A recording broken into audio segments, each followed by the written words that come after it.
Hey, I'm going real retro with my review today. It's Stone IPA.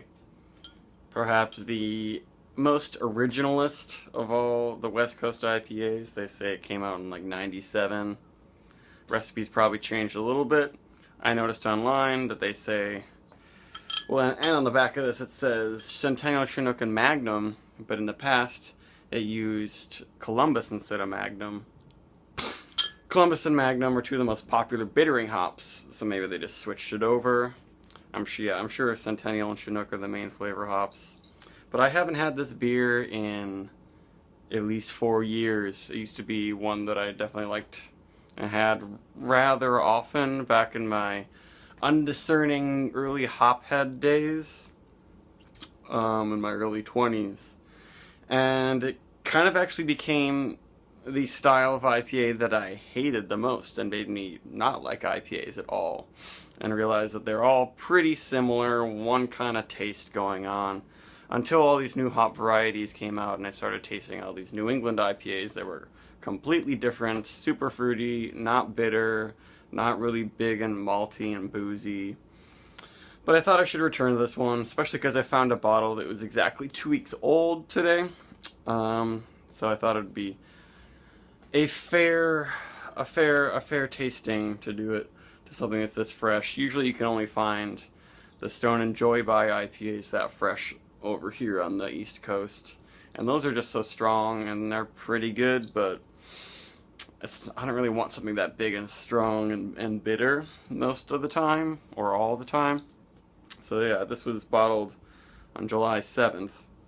It's the 21st, and as I said, Chinook, Centennial, Magnum hops. I think Sierra Nevada also uses Magnum for all their bittering purposes. Maybe it's easy to get those contracted cheap in really large amounts, and that's why they don't use Columbus, but a lot of what we have on the East Coast is Columbus hops for bittering. And it hasn't even really gotten any sediment at the bottom, so that tells me that it's got all the nice hop, everything, and proteins still in solution in the beer. Nothing's fallen. Should be in tip-top shape.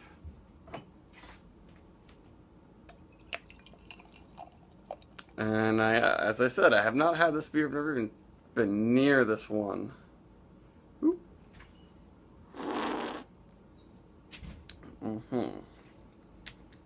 Shouldn't have had that sip. It already tastes old-fashioned to me. I poured a little hard. But, yep, it's super clear. You can see my upside down amber head in there. It's kind of amber. A little dark for an IPA, at least on the East Coast. But it's ridiculously filtered clear. And so it should be in good shape. I mean, the head looks like a great hoppy beer head. Real thick, soapy, finely bubbled, mixed with some bigger bubbles. So it looks like it'll stay there quite a while. But there's, yeah, lots of pine and wood and bitter citrus pith. That's the classic old American IPA aroma. I think they mentioned tropical fruit on their site, but I think they only did that just because tropical fruit is the current really popular flavor in IPAs, but that's not in here. This beer doesn't have any pineapple. There's no mango.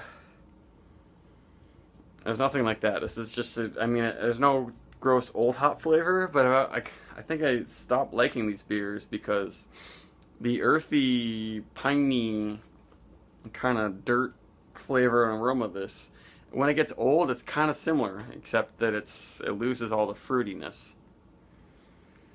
The aroma's not that big, but it's definitely there. I noticed some toasty crystal malt going on. I feel like it's probably pretty similar to the Sierra Nevada Torpedo, except they use Citra in that one, so it adds a little bit more fruitiness to it. It smells pretty good, but it is old-fashioned. It's not too malty in the aroma. I don't get any booze, which is pretty good. It's 6.9% alcohol, and like some 80 something IBUs, maybe more. I don't know, but who cares about the IBU ratings? They really are kind of meaningless once it gets in your glass.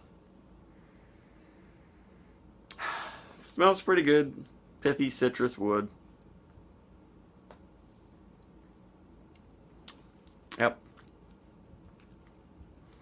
Lots of piney menthol sort of things going on. Very mentholy. I heard Real Craft Beer, or Real Ale Craft Beer, the other reviewer on YouTube, talk about menthol with hoppy beers, and I think it's a pretty good description.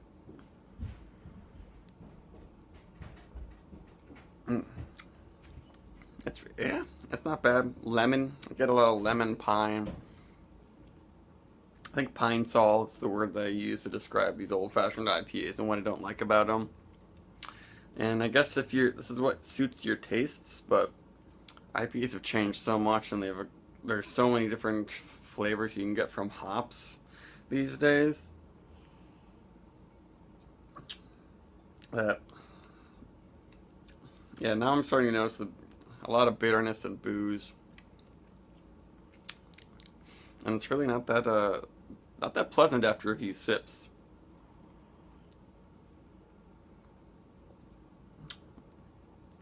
And by today's standards, I mean, it looks fine, but it's definitely not beautiful. I mean, it's nice with the Christmas lights shining in it in the background, but it kind of looks like I don't know, some amber lager more than what people would think is an IPA these days. If I looked at it from afar, maybe the head would give it away as an IPA or something. But lots and lots of bitter pine lemon. It's not even really orange juicy. It's more like lemon and orange pith, like the white bitter part of the fruits, if you're chewing on that. And it's real bitter. It builds up, and I get a lot of boozy heat combined with the bitterness. And then also that big toasty malt on top of it. And it's really not very pleasant in the palate. Like, I kind of almost, like, I was happy to see this fresh, and I was like, oh, this would be an interesting review to do. But I'm not enjoying the beer, honestly. You could say that I'm just into the new hipster fruity IPAs, East Coast style, but I don't see this style of beer sticking around so much longer. Just, I guess Stone is so big and popular. People are going to be buying the Stone IPA, but all their other IPAs in their pale ales, they've, like, changed them up. They have 2.0 versions of their pale ale, and Ruination, there's the Go-To IPA, came out like 2 years ago, that has a bunch of new hop varieties, and they hop burst it so it's not too bitter, and it's paler.